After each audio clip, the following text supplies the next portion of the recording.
Welcome back, everyone, to the Kansas City Royals franchise here on MLB The Show 21. We got a tough matchup. Milwaukee Brewers coming to town 28-18 with a 6-0 Freddy Peralta and a microscopic ERA.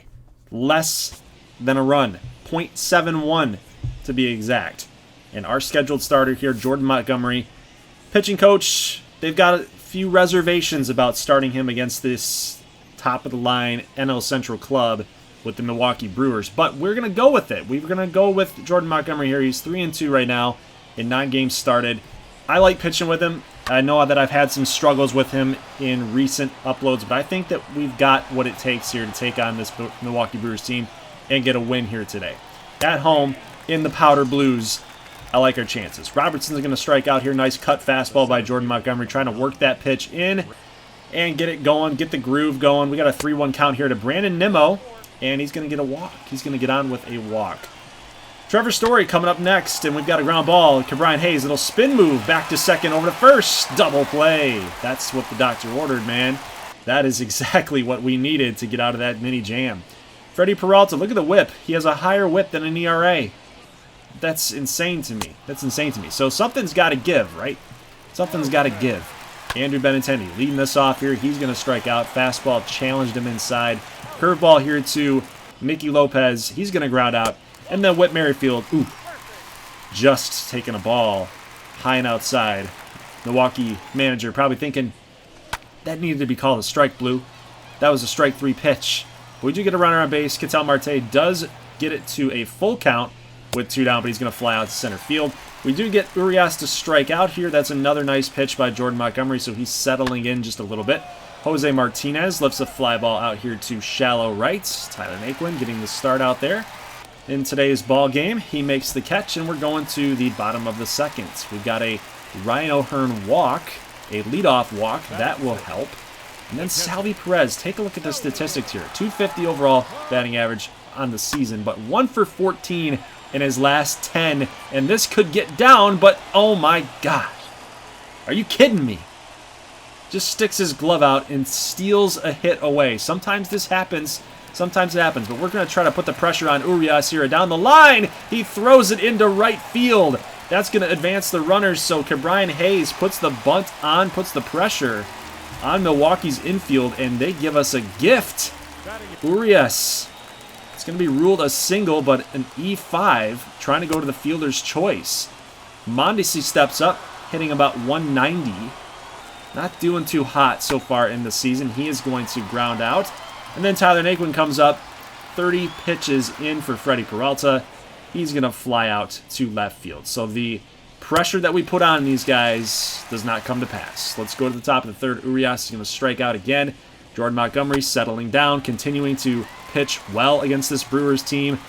Bottom 3, Nicky Lopez. That's in the gap. Falls right in between the center fielder and right fielder. He's going for 3, chugging around second, heading for third. That is going to be a 1-out triple for Nicky Lopez. We're in prime situation here for a run batted in, but Whit Merrifield will ground out. Not a very good pitch to swing at, but the run does come in. So, beggars can't be choosers here. We really can't. We're going up against Freddy Peralta. Less than a run in earned run average right now, guys. So we'll take it. But what do you know? Danny Robertson comes through with his solo home run. He's going to get the run right back for Milwaukee, and Montgomery is beside himself. He's a little mad at himself. I would be too, man. You got to settle down here. We just got you the lead. Leadoff homer for Robertson. Brandon Nimmo comes up, hits a double into the right field corner, and it's a no-out double. So with Trevor Story up and a 2-2 count, Montgomery got to find it. Little ground ball. This should be corralled by both players. Second baseman, right fielder, Naquin. You gotta come up with the ball. Trevor Story gets a RBI on the single. Then we got a stolen base attempt here. That's going to come through. So the pressure is now on. Milwaukee still with no outs, but luckily, we stopped the bleeding just a little bit here. And now in a 0-0 pitch, here is a nice play by Nicky Lopez. Nice throw across the diamond. Jose Martinez, ground ball, Montgomery, PFP, pitcher's fielding practice. All right, well, 2 runs scored. They take the lead on us. Salvi, need a big hit here, kid. Nice knock. I say kid with a term of endearment. He's definitely no kid anymore. But Salvi gets on with a single. Here's Cabrian Hayes. There's a little ground ball to Urias. Back to second, over to first. Double play. And that is going to do it for the Royals in the bottom of the 4th. Let's go to top 5. We got Rowdy Reed striking out. So Jordan Montgomery has not been pitching terribly. It's just that 1 inning that really cost us, I think. And we're trying to play some good defense, trying to pitch well, but we got to come through with runners in scoring position. That's really what it comes down to. Nice play out here by Cabrian Hayes. You guys don't realize how tough that is, I think. Maybe most of you do, but some of the casual viewers probably don't realize how tough that is. You gotta, not only was that a hard hit, it was a hard shot down the line. You gotta spin, you gotta try to make that throw off balance into foul territory. That's really tough. Trevor Story tries to do this, but you got a speedy runner with Mondesi coming down the line. Nobody out. You got Naquin coming up, and he's going to hit a curveball low and inside. This one could go. No, it's going to go off the base of the wall. But look, we're going to hold Mondesi at 92 speed. Probably the right call. They got it in there pretty quickly, but Naquin with his 6th double on the season gets us in business, and Benintendi comes up as the leadoff hitter. That should score the run. Here comes the throw from center field. It's a good one. It's on target, but a little late. And Mondesi's going to score. Nicky Lopez, ground ball. Trevor Story makes the play. We got, let's see, 2 down here with Whit Merrifield up. Let's see if we can get a base knock this time. We do. That's a base hit. Line drive back to center field. And that gives us the lead now. 3-2 here in the bottom of the 5th inning. Let's see if we can tack on some more runs. Why not? Ketel Marte. Little looper, little fly ball. And that should do it, as long as they can make the catch, and they do. Well, we take the lead. We got the lead back. So, Jordan, it's now up to you, sir. You got to shut these guys down. Just get us to the 7th, or maybe even get us through 7. You've got 77 pitches right now. Let's get through the 7th inning. We can get that bullpen going and shut these guys down. Trevor Richards comes on out here in the bottom of the 6th. That is going to do it for Freddy Peralta. So maybe this is why they've got such a low ERA on this guy, because he doesn't come through for 7 innings. He comes through for 5. It's crazy. But Salvi, oh baby, he's got 2 hits now. 2 hits. He came into this game 1 for 14 in the last 10. He's now got 2 hits today. That's going to be a solo home run. Getting more runs up on the board for KC. It's now 4-2. Perfect shot here by Cabrian Hayes, but man, that's tough going. That's tough sledding out there. Right fielder makes the catch. We got Johnny Cueto coming through here in the top of the 7th inning, and that's going to be a base knock on the first pitch from Cueto with nobody down. A leadoff single here for the Brewers. Here comes the next batter up. That's going to be a walk by, that's Corey Ray. No, Corey Ray's a lefty. Anyway, guys, we got Jose Martinez coming up with runners on first and second, so Cueto is in a little bit of a jam here. Mondesi gets behind it, makes a good throw to third, making sure that runner at second does not advance through. Strike out by Rowdy Reed. His 2nd on the game. That is huge for Cueto. 2 outs here in the top of the 7th inning, and we've got Urias line drive caught! Whit Merrifield with the huge catch. That would have gotten down. That would have been a challenge throw from right field from Naquin. Run probably would have scored, but Whit Merrifield with the huge grab right there at second base. I love to see that. Here's Naquin coming up in the bottom of the 7th inning. That's a leadoff single. That's exactly what we're looking for. Let's get the offense rolling again. Here's Benintendi. Long fly ball deep in the gap, and there's a dive in right. They can't make the catch. It's Benintendi rolling past first, headed to second. That is a double, and you can't blame the runner here. You can't blame the runner here on third base now. You really can't do it. You got to hold up. You don't know if he's going to make that catch, but man, Nicky Lopez comes through with a base knock up the middle. Story dove for it, couldn't make the catch. And Nicky Lopez has had himself a game today. He had a triple, a run scored. He's got this hit here to drive in the run. It's now 5-2. And Whit Merrifield comes up and gets a double. We are going to challenge the left fielder throw here. Coming is Nicky Lopez. That is going to be a nice throw. Good relay there by Milwaukee to cut the runner down. So it's 6-2, and Ron Ahern trying to just get a little flair going here, right? But Reinhardt cannot get a base hit, infield hit, even though Jose Martinez looked like he was not going to corral this one. But he still hung with it and made the play. Corey Ray going to challenge Tyler Naquin out there in right. He can't get to it, and that's going to be a double for Corey Ray. Base knock here. Again, nobody down, so a leadoff double. Now a base hit leads to another run. And we're not messing around here. We want to beat these Milwaukee Brewers. We want to challenge this really good team in the NL Central, and Josh Stelmach comes on and does a job, baby. 1 pitch, 2 outs. Double play. That's exactly what we wanted. But you got to be careful here. Trevor Story, deep fly ball, left center. Mondesi at the track makes the catch. Let's go to the bottom of the 8th inning, and here's Salvi again. Perfect, perfect. Get legs. It's over the wall into the bullpen.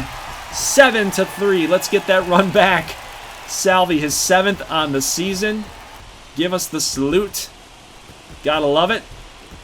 Give Cabrine some love. Hopefully he does something. He does not in his next at-bat. But we got a 4-run lead. 1 down already. Stelmach is still in. He could get a save here with the conclusion of this game here, and we're going to do it. We're going to get it. So, guys, 3 up, 3 down, no runners on.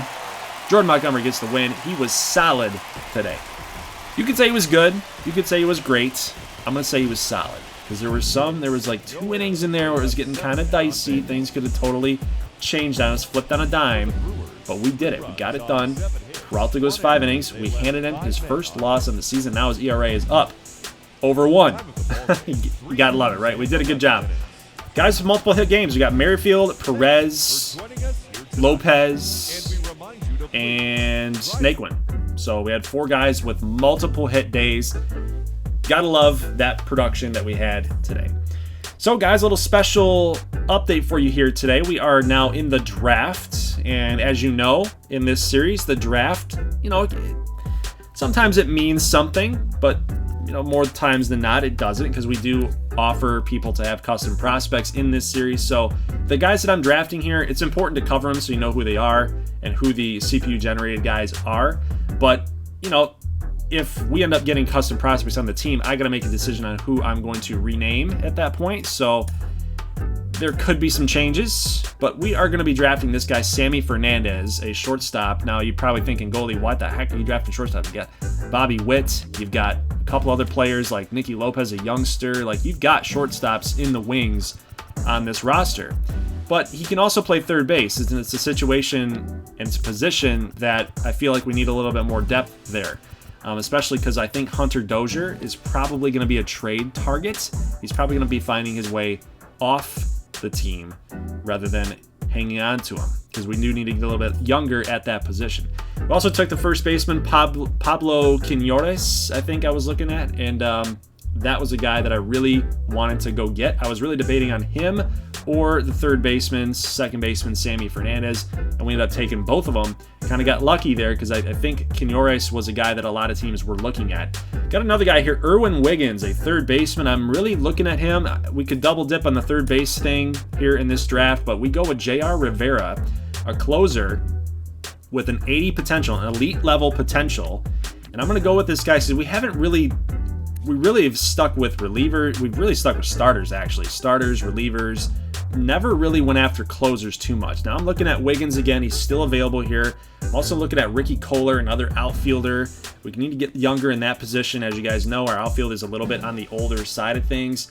You could go pitcher here, Francisco Fuentes, 95-mile-an-hour fastball. That would be pretty hefty to go get this guy, and we do. So we go after Francisco Fuentes, a lefty that can hit 95.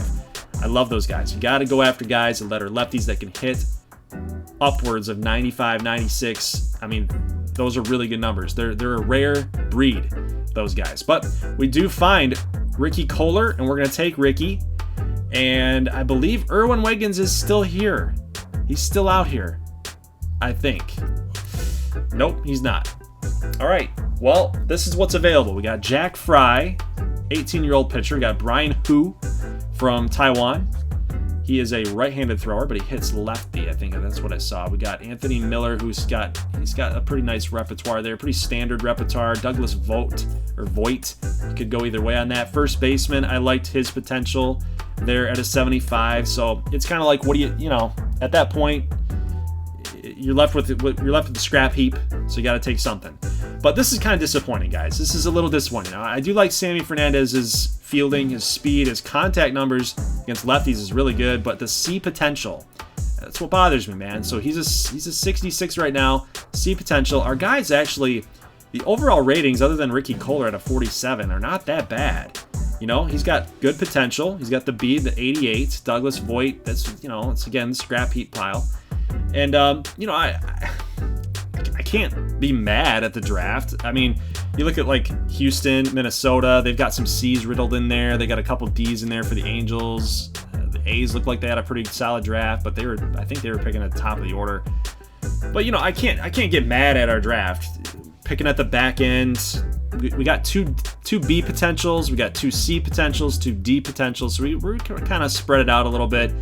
We probably could have done better in some areas, but you know, these guys are young. They're going to produce. The team at the big league level right now is primed and ready to win now into the future. I mean, we've got a pretty solid organizational structure right now with our guys, and I'm okay with the draft. You know, like I said, it could have been better, but you know, you take it.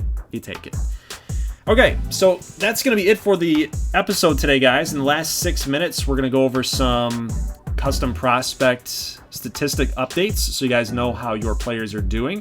Now, I will say I'm a little disappointed that the CPU isn't smart enough to call some of your players up, because you guys do have good potentials. Some of you guys are even in the 70s, and you're still down in single A. Now, I can't change that. I can't go into these teams and make those changes, so I apologize if that upsets you. But I guarantee you that next season, going into year 4 of this season, there will be CPU changes to their rosters, because they will end up reassessing and making those moves to make more sense. So just hang in there with me.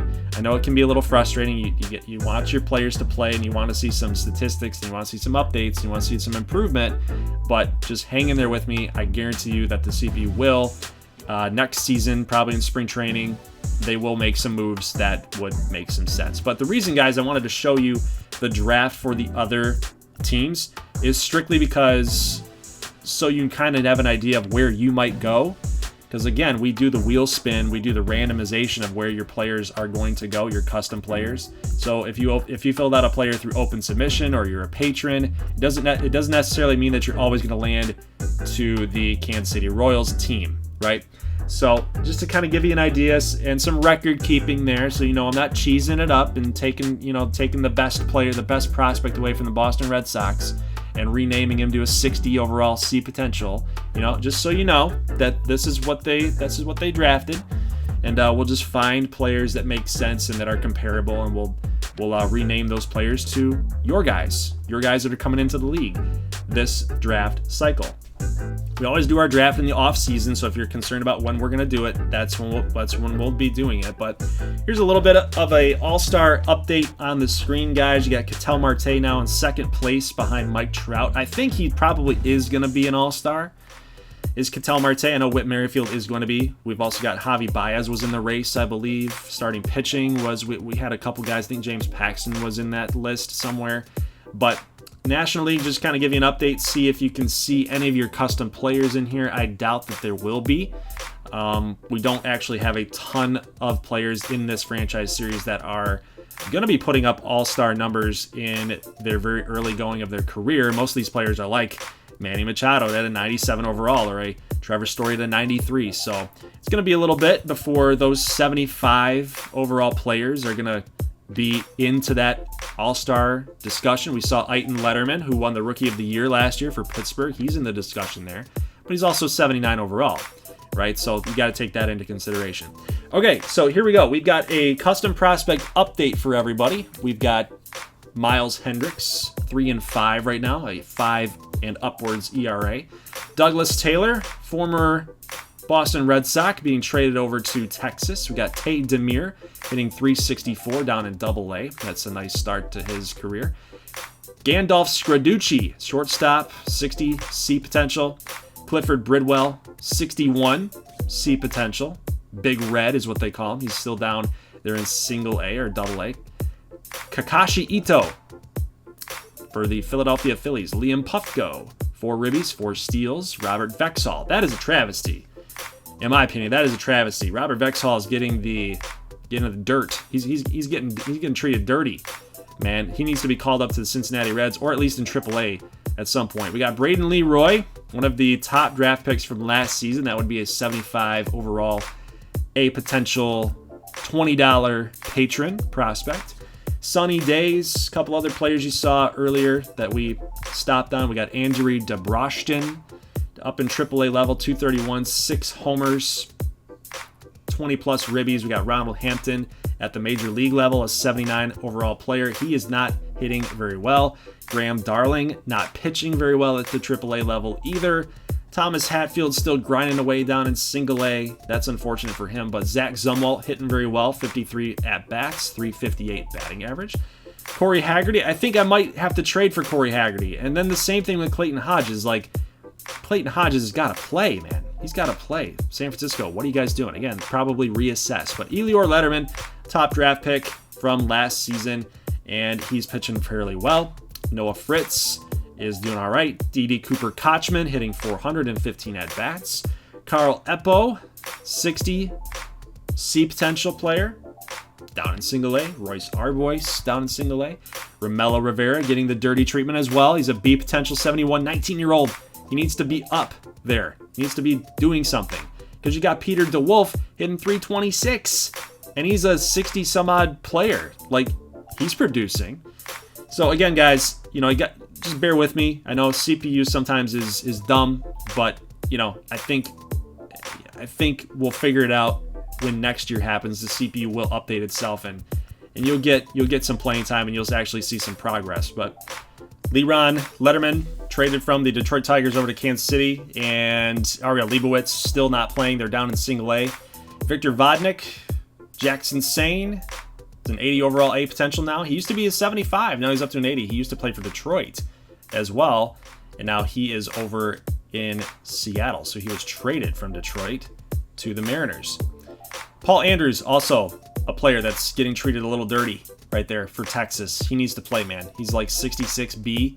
He needs to get some playing time. But, guys, like I said, the CPU will update itself next season, and we'll be all right. We'll be fine. But Kansas City, as of June 1st, is in first place at 28-21. And, guys, that is going to do it for today's episode. Leave a like if you like this thing. Thank you for watching. I will be uploading the next Kansas City Royals franchise video here next Thursday. So, Thursday at 8 o'clock on the 21st. So 21st Thursday, 8 o'clock, we'll get another upload here for you guys. I'll have some trade propositions for you then, because we're going to get through June and July. Yeah, we're going to have the All-Star festivities if any of our guys made it. We're going to have some of that action. We're going to have at least 3 to 4 games. It's going to be a big upload on Thursday. So, we're trying to get through this series as fast as we can, and I think we can pretty much get through year 3 by the end of October. I really believe that. I think we can get through all of year 3, at least by the end of October, first week in November. So I know that I spent 2 weeks off of this series. I hadn't been uploading it because, some things were going on with GGBL, trying to get through the off season, helping my brother with XBA, some other side projects, secret little side projects that I'm doing. So for more content in the future. But guys, that's it for the episode. Leave a like if you like this thing. Let me know what your thoughts were about beating Milwaukee today and taking it to Freddy Peralta. What do you think about the custom prospect update? Would you guys like to see more of that with a couple months of gameplay afterward? I think that would be good to give you guys updates every now and then. It's all about sample sizes. I can't update you guys every week on your prospects. It doesn't make a lot of sense. So I think every couple months in this series, right? Every couple months inside our calendar here, I think, if updating in May, I'll give you an update in July, and then I'll give you an update in September and see where your guys are at, right? So that's it, guys. I'll see you next time on Thursday. Again, leave a like if you like this thing. I'll see you in the next one. As always, thank you for watching, and peace.